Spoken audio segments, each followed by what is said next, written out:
Breaking news on the ceasefire in the Middle East. 3 Israeli hostages right now on their way to a hospital in Tel Aviv. This is the chaotic moment the women were handed over by Hamas to the Red Cross.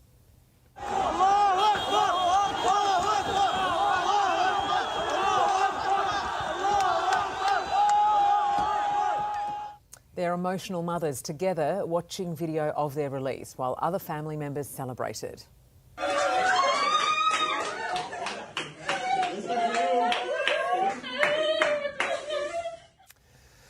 After a delay, the ceasefire came into effect at 11:15 in the morning local time and now flowing into Gaza. And with just hours left in the top job, President Joe Biden has spoken on the long-awaited peace deal. And after so much pain, destruction, loss of life, today the guns in Gaza have gone silent. A lot has unfolded in just the past few hours. Let's go live now to 9 correspondent Jessica Millwood in Tel Aviv. Jess, you're in Hostage Square where there have been emotional scenes. Good morning, guys. There have. Let's go to pictures just into the newsroom, and that is of the emotional reunion between the hostages and their mothers who were waiting for them just over the border in Israel. You can see them embracing after 15 months of agony. We also have a video of the moment that the Red Cross handed these 3 women over to the IDF after those chaotic scenes in the centre of Gaza. The 3 girls, Emily, Daron and Romy, are right now on their way to a hospital not too far away from us here in Tel Aviv. They are said to be in relatively good condition, although Emily, it has been discovered, lost 2 fingers in the October 7 attack. This ceasefire went down to the wire, and in the end it needed to be delayed because Hamas hadn't handed over the list of hostages to be released. But thousands have been down here at Hostage Square eagerly awaiting any information. There was a collective sigh of relief as they watched the coverage here in Hostage Square and saw that the 3 women had been handed over. Take a look. Unbelievable. I mean, I couldn't believe. I cried.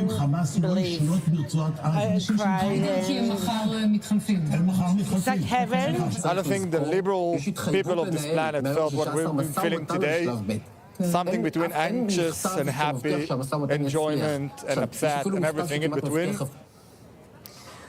Daron Steinbecker, one of the hostages released today, we interviewed her family a couple of days ago and spoke to them about the prospect of this release.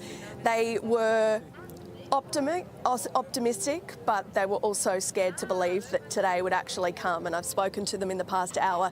They are waiting for her at the hospital right now. The women will likely stay there for days, if not weeks. There have been reunions in the West Bank also. The Palestinian prisoners have been released as part of this deal.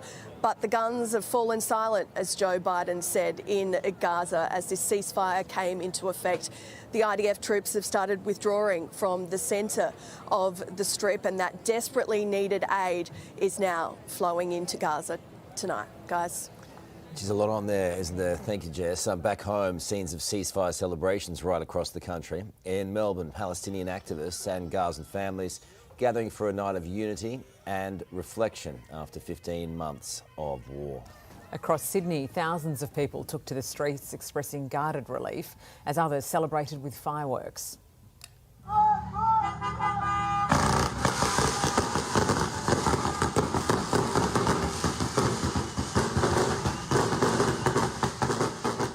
Despite a ceasefire deal, Melbourne protest organisers say weekly rallies in the CBD will continue until a more permanent step can be made to end the war.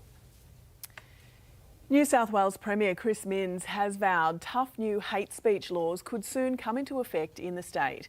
Live to Nine's Alex Heinke in Sydney. Alex, this comes after weeks of incidents in the community. Yeah, weeks of escalating incidents, aren't they, Jane, that we've seen for several months. What we do know is that the New South Wales Premier Chris Minns is acutely aware that there is a fine line that needs to be tread here between cracking down on hate speech but also preserving the freedom of speech and freedom of religion. This has been reported in the Sydney Morning Herald this morning. And look, we do understand that the nuts and bolts of this plan haven't been outlined, but it will focus on 2 things. First of all, cracking down hard on hate speech, but also banning protests outside places of worship. We understand that this won't be coming into effect for the next few weeks, but it will be discussed top of the agenda when the New South Wales Parliament resumes here in the building behind me in a month's time. Jane. Alex, thank you. A spectator at the Tour Down Under cycling event has been hospitalised after a nasty crash. 4 cyclists hit the barricades at high speed, sending one cyclist flying over the top and into the crowd during the final lap, leaving a woman with serious injuries.